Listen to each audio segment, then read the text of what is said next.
So San Diego Comic-Con just ended, and I also just received the box wave. And I don't have enough time to make 2 separate videos about the subject, so we're going to make a little experiment here and combine them into one video. And then when I was editing the video, I realized that it was going to be over an hour long, so I took a step back and decided to only cover the things that I well and truly enjoy, which is still mostly Marvel Legends, but also Jada's Invincible line.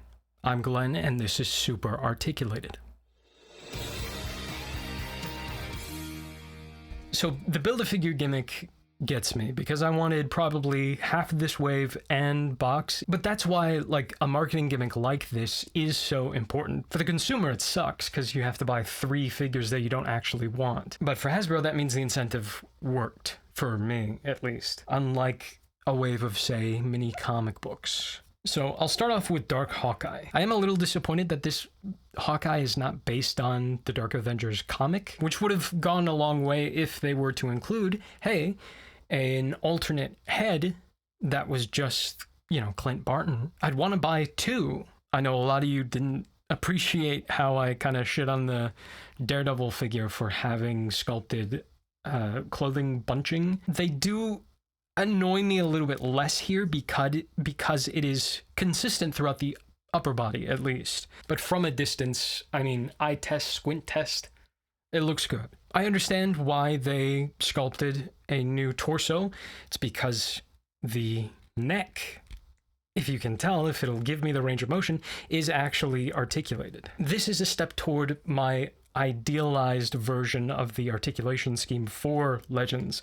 But I need to tell you something, Marvel Legends team and Hasbro, whoever's making these decisions, you can put neck articulation in these figures without needing to hide it with, like, I don't know, bandolier, whatever the fuck they're called. Oh, they've got the correct butterfly joint as well. And it looks pretty normal. It doesn't look like the shoulders are coming out of his ribcage, which is an achievement for Marvel Legends. Once again, they do just the silliest thing that I have seen from Marvel Legends.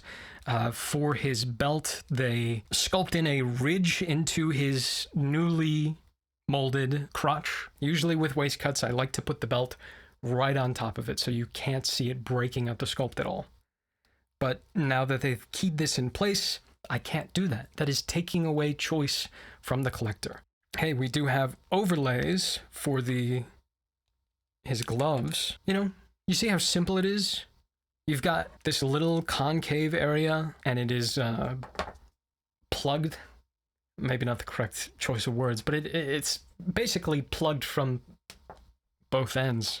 Fuck. Point is, it's not going anywhere. You don't need to key it in. You don't need to glue it in. You don't need to sculpt it in. You don't need to sonic weld it in. It just naturally fits over the wrist and works perfectly and looks great. So tonight was preview night at San Diego Comic-Con. I wanted to talk about a couple of things real quick in fast succession. Neck up. They're doing DC figures again, except they are clothed, and they look not good. That looks like a feller in there and not a superhero. Hasbro didn't really have anything, or Legends didn't really have anything other than their normal display that they put out. What I really wanted to get into was Jada's display. They showed off the packaging for Wave 1, at least, of their new Invincible line. Looks great. You can see almost a 360 view of the actual figures themselves and the little floating pieces of interchangeable parts. I also love that Conquest and Kid Omni-Man are the same price, which means you don't have to overpay for Conquest, and you make up for it with Kid Omni-Man a little bit. But then they showed off Omni-Man. It's very stylized, and it looks pretty good. Here, I'm going to actually look at it as I talk about it. I noticed almost immediately that they're changing the way that they're doing wrist pegs.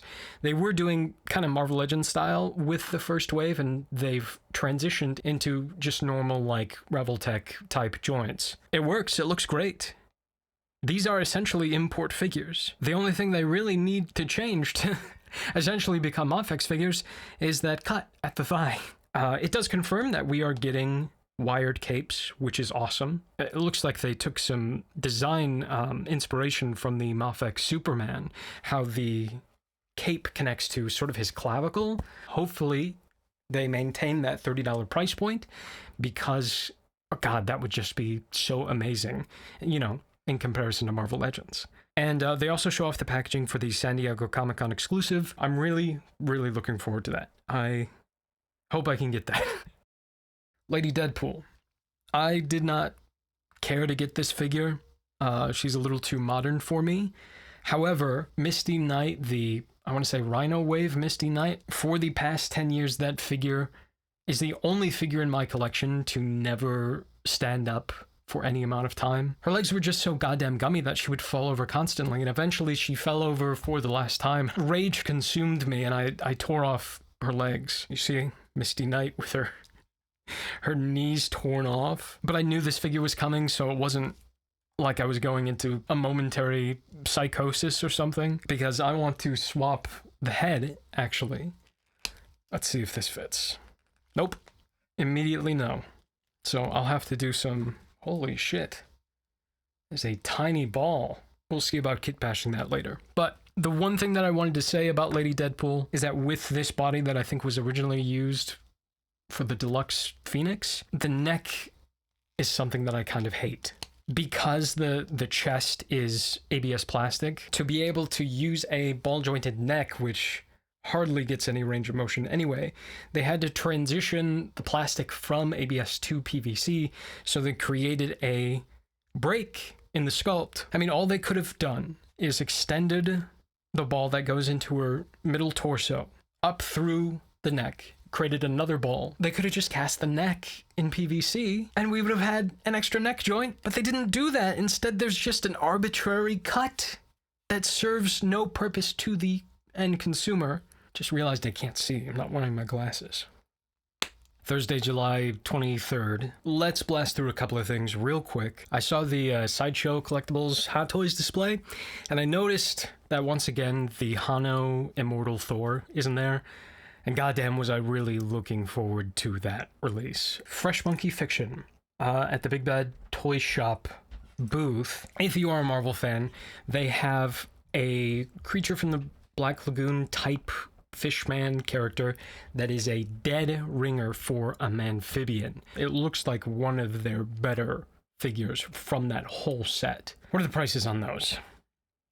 Hopefully not too much. At the very beginning of the day, there was Hasbro always holds they hold the Marvel Legends breakfast, and they showed off two figures. First of all, I don't care. I have zero nostalgia for Avengers The Crossing storyline. But we got a Vision and Scarlet Witch, and it looks like all of the work went into Scarlet Witch. She actually looks pretty okay, but I want to talk about Vision for a second. I don't know if that's a great costume to adapt into an action figure. What I had in my mind's eye of that Vision design was actually different than what is in the Crossing itself, so I thought it was inaccurate at first, but it's not. It's actually very accurate to the detriment of the figure. Obviously, the cape is gigantic, and you see in the promotional pictures that they released later, his feet have to be planted on the shelf so that he can support the weight of that cape. There is no other way to pose that figure. That would have been a great gimmick if they had included an interchangeable cape, but they didn't. The only bits of deco that we get on the figure, from what I could see, is a little triangle of yellow on the lower torso that you can see the green bleeding through. They needed just to do a quick another hit of deco just to fully cover that yellow. In the breakfast images that I saw, you could very obviously tell the difference between the ABS plastic of the torso and the PVC plastic of his arms and shit. Completely different shade of yellow. Same for the green, actually. I don't know where they could have gotten the budget, but if they didn't want Vision to become, part of a landfill, I think they should have given the figure a wash, just to sort of transition the ABS and PVC plastic into each other a little bit better. That's all the new Marvel stuff that we got today. I was walking my dog when the Jada Invincible figure went up for pre-order. I was sitting on a bench and I refreshed as the pre-orders were going live. At first it said it was sold out, but then I refreshed really quickly again and there it is. I added it to my cart and then I was put in a queue for 3 minutes. And I waited and I waited, and I felt like 5 minutes had passed, really. And by the time it was my turn, it went from available to sold out. I'm less mad at and more just disappointed, genuinely. I was so looking forward to that figure. I realized that I did not talk about the Jada panel yesterday. I like all of what Jada is doing, but I really only care about the Invincible stuff. They showed Wave 2, which already included Omni-Man, which they showed off the previous day. Battle Beast, he looks huge. That makes me wonder if he is going to be slightly more expensive than everybody else. Because right now MSRP for those is $30. He might be 35, 40. Hopefully it comes with a not blood-soaked head. Adam Eve, the first female figure of the wave. I noticed that they went with the correct logo, so this must be season 2 or 3 Adam Eve. Really clever ending her costume where the thigh cuts are. In the panel, Adam Eve's face looked a little fucked up, but actually later when they showed off the actual figures in the booth, Adam Eve's face was probably the best of the bunch. They did tease Wave 3. They showed off a blue and yellow mark, finally. It's funny that we have to wait until Wave 3 in order to get that iconic look, but whatever. And again, I noticed that everybody has Revoltech style ball-jointed wrists. It's interesting. I wonder why they changed that, like, mid-development. Okay, Robbie Reyes Ghost Rider. This is another figure that I honestly didn't really want because he's so modern. Although Ed, who was the other voice on this channel for a long time, I think I'm going to keep this figure for him because he's a big fan of Robbie Reyes. I really, really wonder when they did that original HasLab, had they already created the tools for all of those figures? Because they released Damien Hellstrom. He was basically the same, except he had pinless limbs. And then Mephisto, obviously, he came out with extremely minimal changes. And then this is virtually the same. The one thing that I will say with Robbie, I love the design of the helmet. He really needed some extra deco hits or like a wash or something to bring out some of the detail in the helmet, because right now it looks very toy-ish. You know, when you're adapting a character into an action figure, things like this really bothers me. That cut completely ignores the sculpt, it completely ignores the design. When they were adapting this look into an action figure, I just wish they would have maybe lowered the waist cut a little bit, and at the same time maybe ended his, what do you even call this, logo, I suppose, above the waist cut, so that when you used it, it wouldn't break up that design, that detail. It is Friday, July 24th. So let's move away from Jada for right now and talk about the Marvel Legends panel. I'm very, very happy, because most of it is stuff that I do not care about. It's a lot of Gamerverse, not even Gamerverse anymore. They said they are sunsetting, moving away from that branding, and they're calling it Marvel Games, which is interesting. I wonder if they're going to be calling the MCU figures Marvel Studios or Marvel Movies. Comic book figures, maybe Marvel Comics. They're doing a lot of Marvel vs. Capcom, and they name dropped Marvel vs. Capcom. Different colorways for figures that they've already released. And, of course, they showed off the next ship. The next iteration in the Maximum series. The Maximum series that is way overpriced for what it is, and I will never be buying one. And then they showed off a bunch of Magic the Gathering figures, which again, I don't care about, so I don't have to spend money on them. I'm so excited. They also showed off what looks like maybe a deluxe Mole Man figure. That was the figure of the show for me. Holy shit, that looked perfect. And I love the little moloids. And apparently they come with several interchangeable heads. Really, really great set that I am completely looking forward to. Oh, huge figure for me. Again, maybe more exciting than Mole Man himself.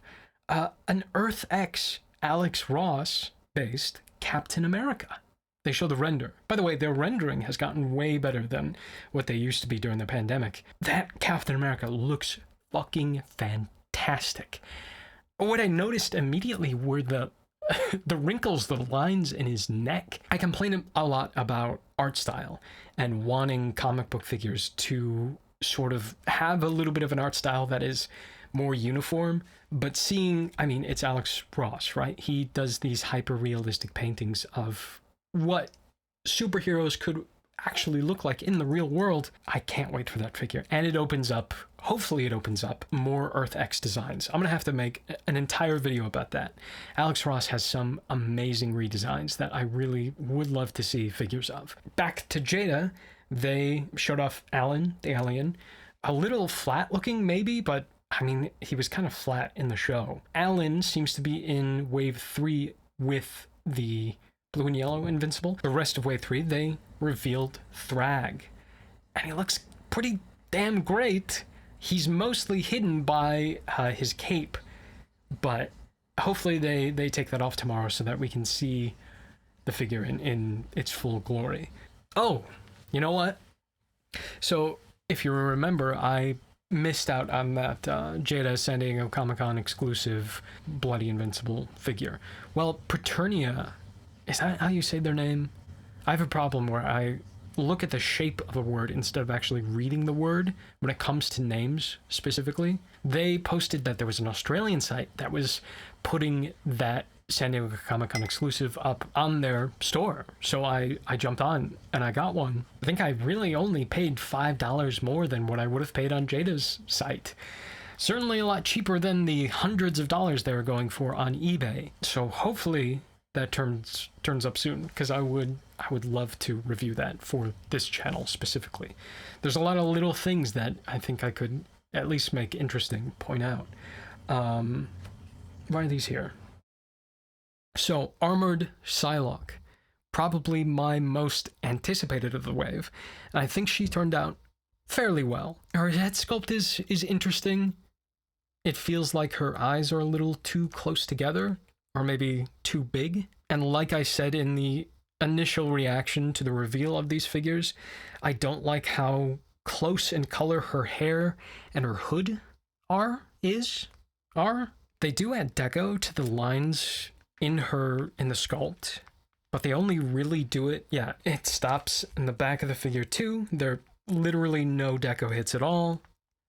They're just on the front. I'm gonna be honest, I wish they just would have not decoed that so that I could go back and create a consistent color myself. Honestly, if they wanted to take that, all those deco hits that they put on the front of this figure and just use that as a wash for the cape and hood, I feel like that would have gone a longer way, especially to differentiate the color of her hair and her hood. But I am happy to have her. She's going right into the X-Men display over there.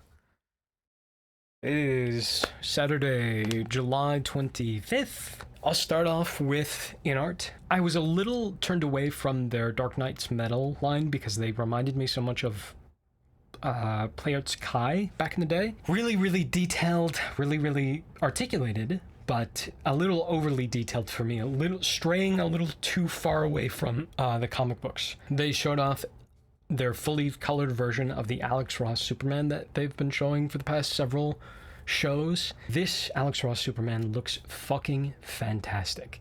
And the extra detail that they've sort of added is thematically consistent with Alex Ross's work because he likes to portray superheroes as they would be in real life, spandex and all. And they showed off a prototype Batman, which looks equally as good. I am very, very excited for those figures, and I think that they're going to end up being my first InArt purchases. UPF showed off a couple of figures. They did show their updated Hush Batman, which looks incredible.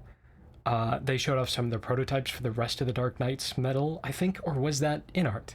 They also showed off a prototype of their Superman, which I'm probably the most interested in. Speaking of DC, real quick, Mattel did a DC panel where they talked mostly about the core line or the premier line. They showed off Wave 3 and 4, I think, and they're mostly just Batman and Superman variants, which, whatever, fair, it's a kid's line. They didn't show anything about the collector line, but they did say that they would either show or tease more at New York Comic Con or the 1st of January 2027. because that's when McFarlane's license expires. They seem to be, McFarlane, the company, seems to be entering their Legendary Comic Book Heroes phase, and they're charging like 3 times the price of a normal action figure with these characters. And boy howdy, I don't know if they're going to be sticking around if they don't pivot to something else. Let's go back to Mafex. They showed off specifically 3 new figures that have an interesting new design element to them. They have thigh cuts, and they're not just like the horizontal bisecting type of thigh cuts that just cut the sculpt in half. They considered the sculpt when they actually decided to include this cut, and it looks pretty okay, although I kind of liked that Mafex didn't have that thigh cut. What they did show off was a new Spider-Man body on specifically an Iron Spider-Man from Civil War era comic book. Looks like he's going to be a great figure. But what I am most interested in is the new Mafex Sabretooth that has a beautifully stylized design. I don't know if it's Jim Lee exactly, maybe someone in the comments can tell me, but it just looks so fucking good. And then they showed off their continuation of the X-Men Blue and Gold team with their newest edition, Colossus, which again looks fantastic. Looks a little bit bigger than Sabretooth as well, so that's good. I like the scaling that they've got going on. US Agent, Forceworks, another character that I didn't actually want to buy, but because I wanted the bath. He's got some thickness to him, at least a little bit. He's got some taper, a little bit of taper to his, chest and waist. The shoulders look great. They're not too low. The belt is just an overlay. Again, it's not keyed in because you don't need it to be keyed in. Just like the Daredevil from the Secret Wars wave would be a perfect replacement for the Sunfire body, this is a perfect replacement for the Grim Reaper buck. One thing that Hasbro, or the Marvel Legends team rather, doesn't get a whole lot of credit for is that they make their bodies feel very different. All of their base bodies feel like different people, even though this was sculpted probably by the same person. Whereas you might look at Mattel's DC Core line and see that there are different bodies, but they all kind of look like the same shape. The muscles are all the same shape. There's just a varying degree of muscle mass on the actual frames. That was a problem with McFarlane too. That's a problem with DC Universe Classics, which is not something I can say for female Marvel Legends. They all have the same shape. I mean, obviously we have the She-Hulk and Power Princess bodies, but they are not often utilized. If they ever get around to rebooting the line, I hope they create some, archetypes for their female characters. Some of them can look like swimmers, some of them can look like sprinters, some of them can look like bodybuilders or power lifters. Apples, pears, hourglasses, whatever. Just to differentiate them. Literally just for visual diversity so that I can tell them apart. One kind of silly thing with this US agent, aside from the candy-looking shield, there's no plug to plug in the shield into his back, which sucks, I suppose. For people who really like those Punisher figures, this is going to end up being a very cheap way to get those bodies. I apologize for my Unabomber-esque looking appearance. I'm very tired. I'm recording this the day after San Diego Comic-Con officially ends. And I think the big stink with the last day was a lot of Avengers announcements. I think I saw that Ryan Gosling was going to be playing the new Black Panther, which is a little strange. Truthfully, I need to make a confession real quick. Ever since Marvel came out and announced that Robert Downey Jr. was not only coming back to the Avengers, but playing Doctor Doom, that just struck me as one of the most cynically motivated decisions that they could have possibly made. They just did it for money. I was out at that point. However, I will come to Hasbro's defense a little bit. I've seen a lot of complaints about reuse in this line of figures. I gotta say, no matter who would be producing these figures, there was always going to be a lot of reuse because they can't just make new molds at the price point that they're charging for a movie like this. Although I saw someone comment that Magneto is reusing the legs for the Red Skull figure. That's a little weird. Gambit comes with some really cool effects. The playing cards that he shuffles from one hand to the other. That's a really awesome effect. From certain angles, you can't tell that there's a tiny little piece of plastic that connects all of them. Well, it's one piece of plastic, but still. What's great to see is that we are finally getting a new trench coat. That goddamn trench coat has been used since there was a Ultimate Captain America and Ultimate Nick Fury 2-pack way back in the day, back in the Dark Ages, that trench coat that we've been using for the past 20 years came from. Glad to be getting a new one. And even the trench coat arms are double jointed. The Fantastic Four, I like how Invisible Woman looks. She isn't actually like transparent, or as close as transparent as they could get. They frost her up a little bit. It's kind of like in a video game when a character is supposed to like go invisible, like what, Crisis or something. You still have to be able to see your character. So there's a little dissonance between you being able to see your character and everybody else not being able to see your character. So you do have to use your imagination a little bit, which I actually appreciate. The figure that probably comes with the coolest effects piece that actually utilizes the license, Shang-Chi. It looks like they attach to the arms, and they're like, it's the rings engulfed in flames. It looks really cool. Yeah, that's it. That's all I really wanted to talk about. We'll probably transition to me talking about Marrina and Box now. Marrina, or Maria, probably the cheapest figure in this wave. Yeah, there's not really much to say about her other than her eyes are maybe a little more sloppy than they needed to be. Maybe it would have been better to use Tampo, or yeah, there's a darkness around her eyes that is a little maybe too realistic, but she's definitely one of the characters that I wanted from this wave so that I could complete my Alpha Flight display. Now gets us to Box, a little bit shorter than I thought he was going to be. He's like a solid 7 inches. But he's very wide. Very, well, no, he's not even boxy. He's actually a little curvy. He's a curvy boxer. What a great reference. He's got like gorilla proportions. The kind of proportions that I remember seeing from Toy Biz Apocalypse and like Toy Biz Juggernaut, especially. You know what this actually looks like? Speaking of the Odyssey, there was a Christian animated series called Adventures in Odyssey. And one of the movies, I want to say, had like this character that was fighting the robot was a monkey.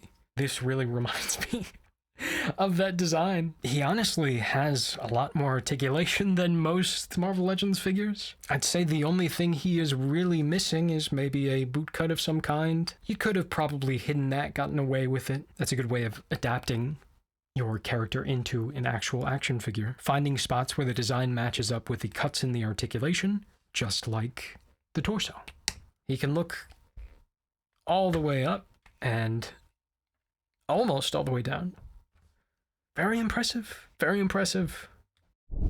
So to wrap up, I'm very happy to finally consider my Alpha Flight team completed. Arguably, my Dark Avengers is also completed, although I am missing a symbiote Spider-Man of some kind. Let me know which figure you use as a stand-in for your Sinister Spider-Man in your Dark Avengers display. But overall, San Diego Comic-Con was probably one of the best that I can remember in recent years. The star of the show, I think, wasn't even Hasbro, wasn't even Jada. It might be whatever Big Bad Workshop is putting out. I wish I had better taste in action figures because I would be getting those. But I am actually happy, very happy with Marvel Legends because they put out a bunch of stuff that I don't care about, and which hopefully means that I get to put that money towards Jada and whatever Mattel's doing with their DC Collector line next year. But I will say I'm very, very much looking forward to Mole Man and that Earth X Captain America. Jada Toys is probably a close second for star of the show.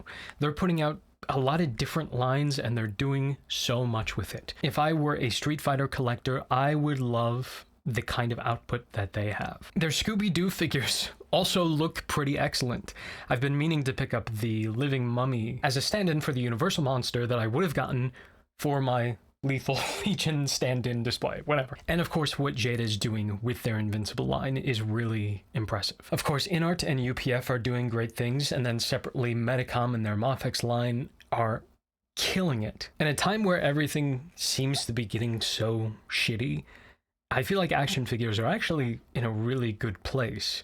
We're going to have to pay for that level of quality, but I might actually be okay with that considering what the future is bringing. You know, as long as we don't go into an unprecedented oil shock or something. The future, at least for action figures, looks pretty okay. If you like this video, click like. Normally I don't make videos like this, I'm more specific about certain topics, so if you like that kind of thing, maybe consider subscribing. And if you really enjoyed this video and you still have some points left, maybe consider hyping this video. It really helps get videos like this pushed to an expanded audience. But thank you for watching, I'm Glenn, and this is Super Articulated.